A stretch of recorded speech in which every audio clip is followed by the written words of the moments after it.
નમસ્કાર મિત્રો, અમારા વિડીયોમાં આપ સૌનું હાર્દિક સ્વાગત છે। મિત્રો, આજે આપણે વાત કરવાના છીએ અમેરિકામાં રહેતી એક ભારતીય માતા માત્ર પોતાના 5 વર્ષના દીકરાને સ્કૂલેથી ઘરે લઈ જઈ રહી હતી, પરંતુ રસ્તામાં અચાનક યુએસ ઇમિગ્રેશનની ગાડીઓએ તેમની કાર રોકી દીધી। એક પછી એક દસ્તાવેજો માંગવામાં આવ્યા અને જ્યારે જરૂરી પુરાવા રજૂ ન થઈ શક્યા ત્યારે નિર્દોષ મા અને નાનકડા દીકરાને આખી રાત જેલમાં રાખવામાં આવ્યા। બીજા દિવસે જે બન્યું તે જોઈ આખો પરિવાર તૂટી પડ્યો। અમદાવાદના નાનકડા ગામમાં જન્મેલી કાવ્યા બાળપણથી જ ખૂબ હોશિયાર અને મહેનતુ હતી। લગ્ન પછી તે પોતાના પતિ અમિત સાથે અમેરિકાના ટેક્સાસ રાજ્યમાં રહેવા ગઈ હતી।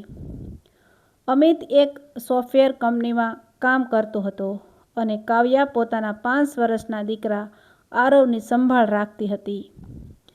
વિદેશમાં રહેતા હોવા છતાં બંનેએ પોતાની ભારતીય સંસ્કૃતિ ક્યારેય છોડી નહોતી। દર રવિવારે મંદિરે જવું, ઘરે ગુજરાતી ભોજન બનાવવું અને દીકરાને પોતાની માતૃભાષા શીખવવી એ તેમની રોજની જિંદગીનો ભાગ હતો। આરવ ખૂબ જ નિર્દોષ અને ચંચળ બાળક હતો। તે દરરોજ પોતાની મમ્મીને પૂછતો, મમ્મી, આપણે ભારત ક્યારે જઈશું? દાદી, મને બહુ યાદ આવે છે। કાવ્યા હસીને કહેતી, બેટા, થોડા દિવસમાં જરૂર જઈશું। પરંતુ તેને ક્યાં ખબર હતી કે થોડા જ દિવસોમાં એવી ઘટના બનવાની હતી જે તેમની આખી જિંદગી બદલી નાખશે। એક સવાર સામાન્ય દિવસ જેવી જ હતી। કાવ્યાએ આરવને સ્કૂલમાંથી વહેલો લઈ જવાનો હતો કારણ કે તેની તબિયત થોડી નબળી લાગતી હતી। તેણે કાર સ્ટાર્ટ કરી અને સ્કૂલ તરફ નીકળી। આરવને લઈને બંને ઘરે પરત ફરી રહ્યા હતા। રસ્તામાં આરવ પોતાની મનપસંદ ચોકલેટ ખાવાની જીદ કરતો હતો અને કાવ્યા તેને પ્રેમથી સમજાવી રહી હતી। એટલામાં પાછળથી 2 કાળી એસયુવી ગાડીઓ ઝડપથી આવી અને કાવ્યાની કારની આગળ આવીને ઊભી રહી। કારની આસપાસ થોડા જ સેકન્ડમાં યુનિફોર્મ પહેરેલા અધિકારીઓ આવી ગયા। કાવ્યાનું હૃદય જોરથી ધબકવા લાગ્યું। તેને સમજાતું નહોતું કે આખરે થયું શું છે। એક અધિકારીએ કારનો કાચ નીચે કરવાનું કહ્યું અને શાંતિથી પોતાનું નામ, ઓળખ અને ઇમિગ્રેશન સંબંધિત દસ્તાવેજો બતાવવા કહ્યું। કાવ્યા ગભરાઈ ગઈ। તેણે પોતાના પર્સમાંથી જે દસ્તાવેજો હતા તે કાઢીને આપ્યા, પરંતુ અધિકારીઓ વધુ પુરાવા માંગવા લાગ્યા। આરવ ડરી ગયો અને પોતાની મમ્મીને સાંપીને બેસી ગયો। તે ધીમા અવાજે બોલ્યો, મમ્મી, આ લોકો કોણ છે? આપણે ઘરે જઈશું ને? કાવ્યાની આંખોમાં આંસુ આવી ગયા, પરંતુ તેણે દીકરાને હિંમત આપવા કહ્યું, બેટા, ડરતો નહીં, બધું સારું થઈ જશે। પરંતુ બહાર ઊભેલા અધિકારીઓના ગંભીર ચહેરા જોઈને કાવ્યાને અંદરથી અજીબ ભય અનુભવાઈ રહ્યો હતો। તેને લાગતું હતું કે આજે તેની જિંદગીનો સૌથી કઠિન દિવસ શરૂ થઈ ગયો છે। કારની બહાર ઊભેલા અધિકારીએ કાવ્યાને શાંતિથી કારમાંથી નીચે ઉતરવા કહ્યું। કાવ્યાએ ધ્રુજતા હાથે દરવાજો ખોલ્યો અને આરવને પોતાની સાથે બહાર ઉતાર્યો। નાનકડો આરવ પોતાની મમ્મીનો હાથ મજબૂતીથી પકડીને ઊભો રહ્યો। અધિકારીઓએ ફરીથી કેટલાક દસ્તાવેજો માંગ્યા અને કાવ્યાને પૂછ્યું કે તેની પાસે હાલ કાયદેસર સ્થિતિ દર્શાવતા તમામ મૂળ પુરાવા છે કે નહીં। કાવ્યાએ કહ્યું કે તેના ઘણા દસ્તાવેજો ઘરે રાખેલા છે અને પતિ ઓફિસમાં છે। તેણે વિનંતી કરી કે તેને પોતાના પતિને ફોન કરવાની તક આપવામાં આવે। થોડી ચર્ચા પછી તેને ફોન કરવાની મંજૂરી મળી. કાવ્યાએ ધ્રુજતા હાથે અમિતને ફોન કર્યો. ફોન ઉઠાવતા જ તે રડી પડી અને બોલી, અમિત, અમને રસ્તામાં રોક્યા છે. ઘણા દસ્તાવેજો માંગે છે. તું જલ્દી આવ. અમિતના પગ નીચેની જમીન સરકી ગઈ. તેણે તરત જ ઓફિસમાંથી નીકળવાની તૈયારી કરી. બીજી તરફ અધિકારીઓએ કાવ્યાને વધુ પૂછપરછ માટે પોતાની સાથે આવવાનું કહ્યું. કાવ્યાએ ફરી વિનંતી કરી કે તેનો પતિ રસ્તામાં છે અને થોડો સમય રાહ જોવામાં આવે, પરંતુ અધિકારીઓએ સમજાવ્યું કે આગળની પ્રક્રિયા નિયમ મુજબ કરવી પડશે. આરવ હવે જોરથી રડવા લાગ્યો. તે વારંવાર કહેતો હતો, મારે ઘરે જવું છે, મારે પપ્પા પાસે જવું છે. કાવ્યા તેને ગળે લગાવીને શાંત કરવાનો પ્રયાસ કરતી રહી, પરંતુ તેની પોતાની આંખોમાંથી પણ આંસુ રોકાતા નહોતા. થોડા સમય પછી બંનેને સરકારી વાહનમાં બેસાડવામાં આવ્યા. કાર ધીમે ધીમે આગળ વધી રહી હતી અને કાવ્યા કારની બારીમાંથી બહાર જોતી હતી. તેને માત્ર એટલું જ વિચાર આવતું હતું કે અમિત જ્યારે અહીં પહોંચશે ત્યારે તેમને નહીં જોઈ શકે. રસ્તામાં તેણે ભગવાનને પ્રાર્થના કરી કે બધું સારું થઈ જાય. બીજી તરફ અમિત ઝડપથી ત્યાં પહોંચ્યો, પરંતુ ત્યાં માત્ર ખાલી રસ્તો અને ઊભેલી 2 પોલીસ ગાડીઓ જ હતી. તેણે અધિકારીઓને પૂછ્યું કે તેની પત્ની અને દીકરો ક્યાં છે. તેને જાણ કરવામાં આવી કે તેમને આગળની પૂછપરછ માટે લઈ જવામાં આવ્યા છે અને હવે નિર્ધારિત પ્રક્રિયા મુજબ જ આગળ કાર્યવાહી થશે. આ સાંભળતા જ અમિતની આંખોમાંથી આંસુ વહી નીકળ્યા. તેણે તરત જ જરૂરી દસ્તાવેજો ભેગા કરવા, વકીલનો સંપર્ક કરવા અને પોતાની પત્ની તથા દીકરાને વહેલી તકે મળવાનો નિર્ણય કર્યો. તેને હજુ આશા હતી કે સાચા પુરાવા રજૂ કર્યા પછી બધું ઠીક થઈ જશે, પરંતુ આગળ શું થવાનું હતું તેની કોઈને કલ્પના પણ નહોતી. સરકારી ઓફિસમાં પહોંચ્યા પછી કાવ્યા અને આરવને અલગ રૂમમાં બેસાડવામાં આવ્યા. થોડા સમય પછી અધિકારીઓએ કાવ્યાને પૂછપરછ માટે બોલાવી. એક પછી એક સવાલો પૂછવામાં આવ્યા. અમેરિકા ક્યારે આવ્યા? ક્યાં વિઝા પર આવ્યા? કયા વિઝા પર આવ્યા? હાલમાં શું સ્થિતિ છે? ક્યાં રહે છે? ક્યાં કામ કરે છે? પરિવારના બીજા સભ્યો ક્યાં છે અને તેમની પાસે કયા દસ્તાવેજો છે? કાવ્યા દરેક સવાલનો શાંતિથી જવાબ આપતી રહી, પરંતુ તે સતત એક જ વાત કહેતી હતી કે તેના ઘણા જરૂરી દસ્તાવેજો ઘરે છે અને તેનો પતિ અમિત તે લઈને આવી રહ્યો છે. અધિકારીઓએ કહ્યું કે નિયમ પ્રમાણે હાલ ઉપલબ્ધ પુરાવાના આધારે જ કાર્યવાહી થશે. કાવ્યાના ચહેરા પર ચિંતા સ્પષ્ટ દેખાતી હતી. બીજી તરફ નાનકડો આરવ પોતાની મમ્મીને શોધીને રડી રહ્યો હતો. એક મહિલા અધિકારીએ તેને પાણી અને થોડું ખાવાનું આપ્યું, પરંતુ તેણે કંઈ ખાધું નહીં. તે માત્ર એટલું જ બોલતો રહ્યો, મારે મારી મમ્મી પાસે જવું છે. થોડા સમય પછી કાવ્યાને ફરી દીકરા પાસે લાવવામાં આવી. આરવ પોતાની મમ્મીને જોતાં જ દોડીને ગળે વળગી ગયો અને જોરથી રડવા લાગ્યો. કાવ્યાની આંખોમાંથી પણ આંસુ રોકાયા નહીં. તેણે પોતાના દીકરાના માથા પર હાથ ફેરવતા કહ્યું, બેટા, હિંમત રાખ, ભગવાન આપણા સાથે છે. એ દરમિયાન અમિત તમામ દસ્તાવેજો લઈને ઓફિસ પહોંચ્યો, પરંતુ તેને અંદર જવાની મંજૂરી મળી નહીં.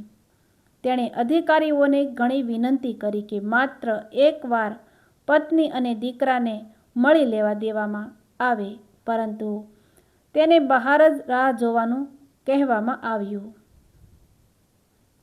તેણે વકીલને પણ બોલાવ્યો. વકીલે અધિકારીઓ સાથે વાત કરવાનો પ્રયાસ કર્યો, પરંતુ તેને જણાવવામાં આવ્યું કે પ્રક્રિયા ચાલુ છે અને નિર્ણય થાય ત્યાં સુધી કાવ્યા અને આરવને બહાર લઈ જઈ શકાય નહીં. સાંજ થવા લાગી હતી. કાવ્યા આખો દિવસ માનસિક રીતે તૂટી ગઈ હતી. આરવ ભૂખ્યો હોવા છતાં કંઈ ખાઈ રહ્યો નહોતો. તે પોતાની મમ્મીના ખોળામાં માથું મૂકીને ધીમે ધીમે ઊંઘી ગયો. કાવ્યા તેના ચહેરા તરફ જોઈને રડી રહી હતી. તેને પોતાના વૃદ્ધ માતા પિતા, ભારતનું ઘર અને પતિ અમિતનો ચહેરો યાદ આવતો હતો. બહાર ઊભેલો અમિત પણ દરેક પસાર થતી મિનિટ સાથે વધુ બેચેન બની રહ્યો હતો. તેને હજુ પણ વિશ્વાસ હતો કે થોડા સમયમાં બધું સ્પષ્ટ થઈ જશે, પરંતુ રાત્રિ પડતા અધિકારીઓએ એવો નિર્ણય સંભળાવ્યો કે આખા પરિવારના પગ નીચેની જમીન સરકી ગઈ. રાત્રે લગભગ 9 વાગ્યે એક અધિકારી બહાર આવ્યો અને અમિતને જણાવ્યું કે અમિત કાર્યવાહી પૂર્ણ ન થાય ત્યાં સુધી કાવ્યા અને આરવને એક રાત માટે સરકારી કસ્ટડીમાં રાખવામાં આવશે. આ શબ્દો સાંભળતા જ અમિતની આંખોમાંથી આંસુઓની ધારા વહી નીકળી. તેણે હાથ જોડીને વિનંતી કરી, મહેરબાની કરીને મારા 5 વર્ષના દીકરાને તો મારી સાથે જવા દો. તે ખૂબ નાનો છે. તે પોતાની મમ્મી વગર રહી શકશે નહીં. પરંતુ અધિકારીએ શાંતિથી જવાબ આપ્યો કે હાલ જે કાર્યવાહી ચાલી રહી છે તેમાં કોઈ અપવાદ કરી શકાય નહીં. અંતિમ અમિત વારંવાર સમજાવતો રહ્યો કે તેની પાસે બધા જરૂરી દસ્તાવેજો છે અને જો થોડો સમય આપવામાં આવે તો તે બધું રજૂ કરી દેશે. પરંતુ અધિકારીઓએ કહ્યું કે હવે આગળનો નિર્ણય તપાસ પૂર્ણ થયા પછી જ લેવામાં આવશે. કાવ્યાએ જ્યારે ખબર પડી કે તેમને આખી રાત કસ્ટડીમાં રાખવામાં આવશે ત્યારે તેના પગ કંપી ઉઠ્યા. તેણે પોતાના દીકરાને ગળે લગાવી લીધો. આરવ રડતા રડતા બોલ્યો, મમ્મી, આપણે ઘરે કેમ નથી જતા? પપ્પા બહાર રાહ જોઈ રહ્યા હશે ને? કાવ્યાએ પોતાની આંખોના આંસુ છુપાવવાનો પ્રયત્ન કરતા કહ્યું, હા બેટા, પપ્પા આપણને લેવા જરૂર આવશે. પરંતુ તેના પોતાના શબ્દોમાં પણ વિશ્વાસ બાકી રહ્યો નહોતો. થોડી વાર પછી બંનેને એક સાદા રૂમમાં લઈ જવામાં આવ્યા, જ્યાં માત્ર 2 પથારી અને એક નાની ખુરશી હતી. આરવને પહેલી વાર સમજાયું કે કંઈક ગંભીર બની રહ્યું છે. તે ડરીને આખી રાત પોતાની મમ્મીને વળગી રહ્યો. કાવ્યાએ તેને લોરી ગાઈને સુડાવવાનો પ્રયત્ન કર્યો, પરંતુ તે વારંવાર ઊંઘમાંથી જાગીને પૂછતો, મમ્મી, આપણે કોઈ ભૂલ કરી છે? આ નિર્દોષ પ્રશ્ન સાંભળીને કાવ્યાનું હૃદય ચીરાઈ ગયું. તે દીકરાના માથા પર હાથ ફેરવતી રહી અને ભગવાનને માત્ર એક જ પ્રાર્થના કરતી રહી કે આ મુશ્કેલીમાં તેમના પરિવારને બહાર કાઢી લે. બીજી તરફ અમિત આખી રાત ઘરે ગયો જ નહીં. તે વકીલ સાથે બેઠો રહ્યો, નવા પુરાવા ભેગા કરતો રહ્યો, સંબંધીઓ સાથે વાત કરતો રહ્યો અને દરેક શક્ય રસ્તો શોધવાનો પ્રયત્ન કરતો રહ્યો. ભારતમાં બેઠેલા કાવ્યાના માતા પિતાને જ્યારે આ સમાચાર મળ્યા ત્યારે આખું ઘર રડી પડ્યું. વૃદ્ધ માતા ફોન પર માત્ર એટલું જ કહેતી હતી, મારી દીકરીને કંઈ થવું ન જોઈએ. ભગવાન તેને સલામત રાખજો. આખી રાત કોઈની આંખોમાં ઊંઘ નહોતી. એક તરફ કસ્ટડીના રૂમમાં મા પોતાના નાનકડા દીકરાને છાતી સાથે સાંપીને બેઠી હતી અને બીજી તરફ પતિ દરવાજાની બહાર આશા અને નિરાશા વચ્ચે સંઘર્ષ કરી રહ્યો હતો. પરંતુ બીજા દિવસની સવાર તેમની જિંદગીનો સૌથી મોટો નિર્ણય લઈને આવવાની હતી. સવારે સૂર્ય ઉગ્યો, પરંતુ કાવ્યા અને આરવના જીવનમાં અંધકાર વધુ ઘેરો બની ગયો. એક અધિકારીએ રૂમનો દરવાજો ખોલ્યો અને કાવ્યાને જણાવ્યું કે આજે ફરી પૂછપરછ થશે અને ત્યારબાદ આગળનો નિર્ણય લેવામાં આવશે. કાવ્યાના મનમાં હજુ પણ આશાની એક નાની કિરણ હતી. તેને વિશ્વાસ હતો કે અમિત તમામ જરૂરી દસ્તાવેજો લઈને આવી ગયો હશે અને હવે બધું ઠીક થઈ જશે. થોડા સમય પછી તેને પૂછપરછના રૂમમાં લઈ જવામાં આવી.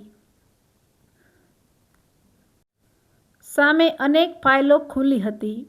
અધિકારીઓએ એક પછી એક દસ્તાવેજો તપાસ્યા અને અનેક સવાલો પૂછ્યા. કાવ્યાએ દરેક સવાલનો સાચો જવાબ આપ્યો. બહાર અમિત પોતાના વકીલ સાથે ઊભો હતો. તેણે વધુ કેટલાક પુરાવા અને અરજીઓ પણ રજૂ કરી. કલાકો સુધી પ્રક્રિયા ચાલતી રહી. બપોર થઈ ગઈ, પરંતુ કોઈ નિર્ણય જાહેર થયો નહીં. આરવ ભૂખ્યો હતો, છતાં માત્ર પોતાની મમ્મી પાસે જ બેસી રહ્યો. તે ધીમા અવાજે બોલ્યો, "મમ્મી, આપણે આજે ઘરે જઈશું ને? હું મારા રમકડા સાથે રમવા માંગુ છું." કાવ્યાએ પોતાના આંસુ છુપાવતા કહ્યું, "હા બેટા, ભગવાન પર વિશ્વાસ રાખ." પરંતુ તેના અવાજમાં છુપાયેલું દુઃખ આરવ પણ અનુભવી રહ્યો હતો. સાંજ પડતા અધિકારીઓએ કાવ્યા અને અમિતને અલગ અલગ માહિતી આપી. તેમને જણાવવામાં આવ્યું કે પ્રાથમિક નિર્ણય મુજબ રિપોર્ટ્સની કાર્યવાહી શરૂ કરવામાં આવશે અને અંતિમ પ્રક્રિયા પૂર્ણ થાય ત્યાં સુધી કાવ્યા અને આરવ કસ્ટડીમાં જ રહેશે. આ સમાચાર સાંભળતા જ અમિતના હાથમાંથી તમામ ફાઇલો નીચે પડી ગઈ. તેણે અધિકારીઓ સામે હાથ જોડીને કહ્યું, "મહેરબાની કરીને અમને થોડો વધુ સમય આપો. મારા પરિવારને અલગ ન કરો. મારો દીકરો ખૂબ નાનો છે." કાવ્યા પણ રડી પડી. તેણે વિનંતી કરી, "મારા દીકરાનો શું વાંક છે? તેને આ બધું શા માટે સહન કરવું પડે છે?" પરંતુ અધિકારીઓએ સમજાવ્યું કે તેઓ વ્યક્તિગત નિર્ણય લેતા નથી. તેઓ માત્ર કાયદાકીય પ્રક્રિયાનું પાલન કરે છે.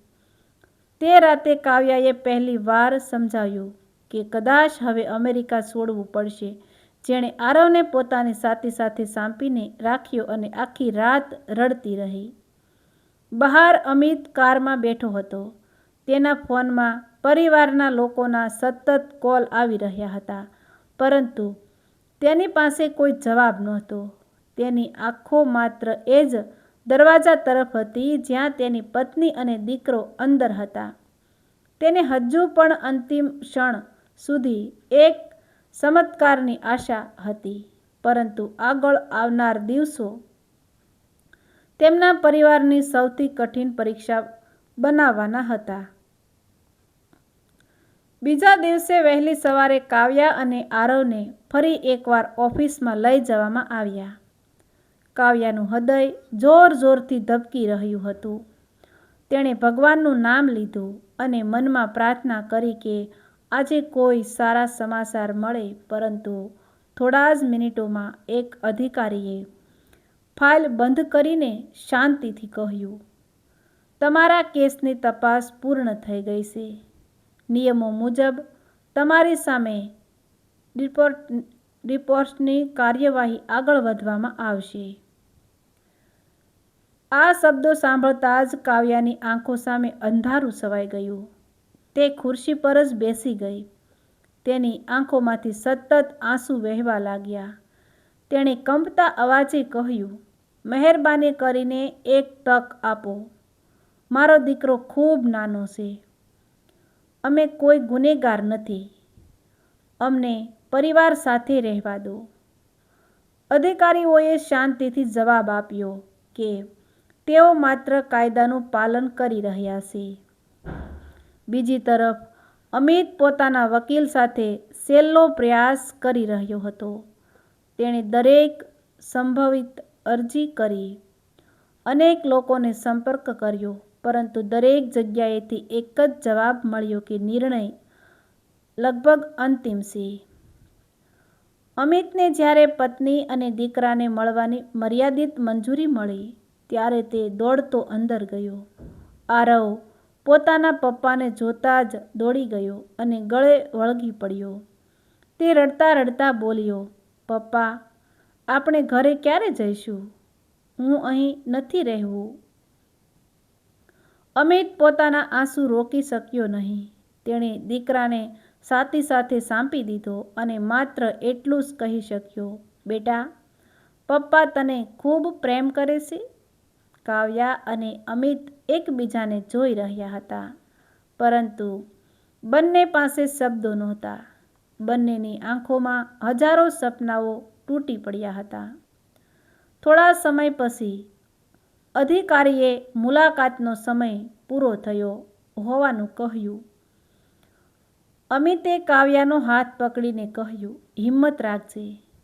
હું ભારત આવીને તમને જરૂર મળીશ. આ આપણો અંત નથી. કાવ્યાએ રડતા રડતા માથું હલાવ્યું, પરંતુ તે જાણતી હતી કે હવે આ વિદાય કેટલી લાંબી હશે તેની કોઈ ખાતરી નથી. આરવ સતત પોતાના પપ્પાનો હાથ પકડીને ઊભો રહ્યો. જ્યારે અધિકારીઓ તેને અલગ કરવા લાગ્યા, ત્યારે તે જોર જોરથી રડવા લાગ્યો અને બોલ્યો, હું પપ્પાને છોડીને નહીં જાઉં. મને પપ્પા સાથે રહેવું છે. ત્યાં હાજર ઘણા લોકોની આંખો પણ ભીની થઈ ગઈ. આખું વાતાવરણ ગમગીન બની ગયું. અમિત પોતાના દીકરાને છેલ્લી વાર ચુંબન કરીને પાછળ હટી ગયો. કાવ્યા દીકરાનો હાથ પકડીને આગળ વધી રહી હતી, પરંતુ દરેક પગલે તેને લાગતું હતું કે જાણે તેના જીવનની દરેક ખુશી પાછળ રહી ગઈ છે. હવે માત્ર ડિપ્રેશનની તારીખ જાહેર થવાની બાકી હતી અને આખો પરિવાર એ દિવસની કલ્પનાથી જ અંદરથી તૂટી ગયો હતો. ડિપ્રેશનનો દિવસ આવી પહોંચ્યો. વહેલી સવારે કાવ્યા અને 5 વર્ષના આરવને તૈયાર થવા માટે કહેવામાં આવ્યું. કાવ્યાએ ધીમે ધીમે પોતાના દીકરાને તૈયાર કર્યો. આરવે પોતાની નાની બેગ હાથમાં લીધી અને નિર્દોષ અવાજમાં પૂછ્યું, મમ્મી, આપણે હવે આપણા ઘરે જઈ રહ્યા છીએ ને? કાવ્યાના હોઠ પર જવાબ હતો, પરંતુ ગળામાંથી શબ્દો બહાર નીકળતા નહોતા. તેણે માત્ર દીકરાના માથા પર હાથ ફેરવીને તેણે ગળે લગાવી લીધો. થોડા સમય પછી બંનેને સુરક્ષા અધિકારીઓની દેખરેખમાં એરપોર્ટ લઈ જવામાં આવ્યા. બીજી તરફ અમિત પણ એરપોર્ટ પહોંચી ગયો હતો. ઘણી વિનંતી બાદ તેને થોડા સમય માટે પત્ની અને દીકરાને મળવાની મંજૂરી મળી. અમિતને સામે જોતા જ કાવ્યા પોતાની લાગણીઓ રોકી શકી નહીં. બંને એકબીજાને ગળે મળ્યા અને ફૂટીને રડી પડ્યા. 5 વર્ષનો આરવ કંઈ સમજી શકતો નહોતો. તે માત્ર એટલું જ બોલતો હતો, પપ્પા, તમે પણ અમારી સાથે આવો ને. આપણે ત્રણેય સાથે ઘરે જઈશું. આ શબ્દો સાંભળીને ત્યાં ઊભેલા ઘણા લોકોની આંખો ભીની થઈ ગઈ. અમિતે દીકરાને ખોળામાં ઉંચકી લીધો અને કહ્યું, બેટા, તું બહાદુર છે. મમ્મીનું ધ્યાન રાખજે. પપ્પા ખૂબ જલ્દી તને મળવા આવશે. આરવે પોતાના નાના હાથથી પપ્પાના આંસુ લૂછ્યા અને કહ્યું, પપ્પા, રડતા નહીં. હું રોજ તમને યાદ કરીશ. કાવ્યાએ પોતાના પતિનો હાથ મજબૂતીથી પકડી રાખ્યો. તેને છોડવાનું મન જ નહોતું થતું, પરંતુ સમય પૂરો થઈ ગયો. એક અધિકારીએ શાંતિથી કહ્યું કે હવે આગળ વધવું પડશે. કાવ્યાએ છેલ્લી વાર પોતાના પતિનો ચહેરો જોયો. બંનેની આંખોમાં હજારો અધૂરા સપનાઓ અને અસંખ્ય યાદો તરતી હતી. આરવ સતત પાછળ ફરીને પોતાના પપ્પાને જોતો રહ્યો. અમિત ત્યાં જ ઊભો રહ્યો જ્યાં સુધી કાવ્યા અને આરવ તેની નજરથી ઓझલ ન થઈ ગયા. થોડા સમય પછી વિમાનમાં બેસાડવાની પ્રક્રિયા પૂર્ણ થઈ. વિમાનના દરવાજા બંધ થયા. કાવ્યા બારી પાસે બેઠી હતી અને તેની આંખોમાંથી આંસુ અટકવાનું નામ લેતા નહોતા. આરવે પોતાની મમ્મીનો હાથ પકડીને પૂછ્યું, મમ્મી, પપ્પા હવે એકલા રહી જશે? આ પ્રશ્ન સાંભળીને કાવ્યાનું હૃદય તૂટી ગયું. તેણે દીકરાને છાતી સાથે સાપીને કહ્યું, બેટા, આપણો પરિવાર આજે ભલે અલગ પડી ગયો હોય, પરંતુ આપણો પ્રેમ ક્યારેય અલગ નહીં પડે. વિમાન ધીમે ધીમે રનવે પર દોડવા લાગ્યું. નીચે ઊભેલો અમિત આકાશ તરફ જોઈ રહ્યો હતો. તેની આંખોમાંથી આંસુ સતત વહેતા હતા. જે દેશમાં પરિવાર સાથે સુખી જીવન જીવવાના સપના લઈને આવ્યો હતો, એ જ દેશમાંથી આજે તેની પત્ની અને નાનકડા દીકરાને વિદાય લેતા જોઈ રહ્યો હતો. પરિવાર વેરવિખેર થઈ ગયો હતો, પરંતુ દરેકના મનમાં એક જ આશા જીવિત હતી કે કદાચ એક દિવસ ફરીથી તેઓ એકબીજાને ગળે લગાવી શકશે. લગભગ 15 કલાકની લાંબી મુસાફરી પછી વિમાન ભારતની ધરતી પર ઉતર્યું. કાવ્યાએ બારીમાંથી બહાર જોયું અને તેની આંખોમાંથી ફરી આંસુ વહી નીકળ્યા. આ પોતાની જન્મભૂમિ હતી, પરંતુ આજે તે અહીં પોતાની ઈચ્છાથી નહીં, પરિસ્થિતિના કારણે આવી હતી. એરપોર્ટની બહાર કાવ્યાના માતા-પિતા અને પરિવારના સભ્યો રાહ જોઈ રહ્યા હતા. 5 વર્ષનો આરવ દોડીને પોતાના નાનને ગળે મળી ગયો, પરંતુ થોડા જ પળોમાં તેણે ફરી પૂછ્યું, નાના, મારા પપ્પા ક્યાં છે? તેઓ કેમ નથી આવ્યા? આ નિર્દોષ પ્રશ્ન સાંભળીને આખો પરિવાર રડી પડ્યો. કાવ્યાની માતાએ દીકરીને ગળે લગાવી અને કહ્યું, બેટા, હિંમત રાખ. ખરાબ સમય કાયમ રહેતો નથી. પરંતુ કાવ્યાના હૃદયમાં તો પતિથી દૂર થવાનું દુઃખ સતત ધબકતું હતું. દિવસો પસાર થવા લાગ્યા. અમેરિકામાં અમિત એકલો પડી ગયો હતો. ઘરમાં કાવ્યાના હાસ્યનો અવાજ નહોતો.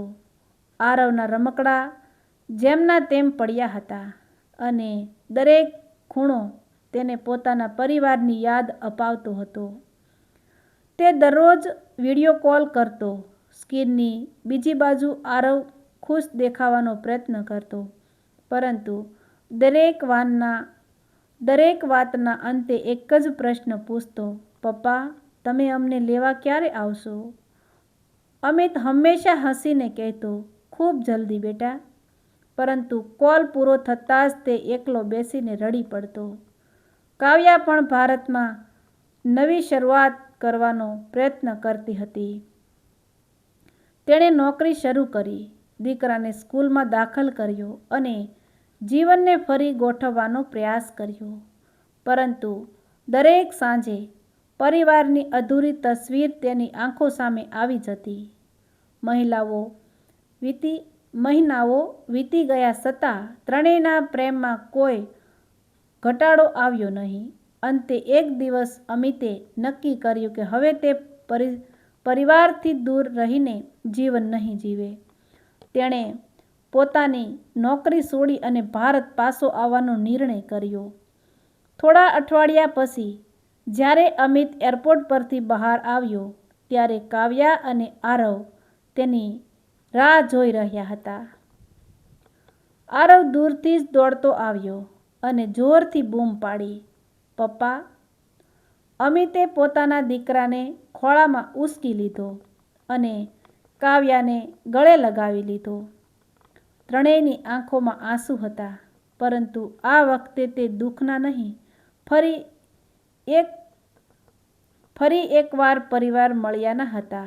અમિતે કહ્યું, પૈસા ફરી કમાઈ લઈશું, પરંતુ પરિવાર ફરીથી નથી મળતો. હવે જ્યાં પરિવાર ત્યાં જ મારું ઘર. કાવ્યાએ ભગવાનનો આભાર માન્યો. જીવનમાં મુશ્કેલીઓ આવી, પરિવાર વેરવિખેર થયો, પરંતુ પ્રેમ, વિશ્વાસ અને એકબીજા માટેનો ત્યાગ આખરે તેમને ફરી એક કરી ગયો. મિત્રો, પરિવારથી મોટું આ દુનિયામાં કંઈ નથી.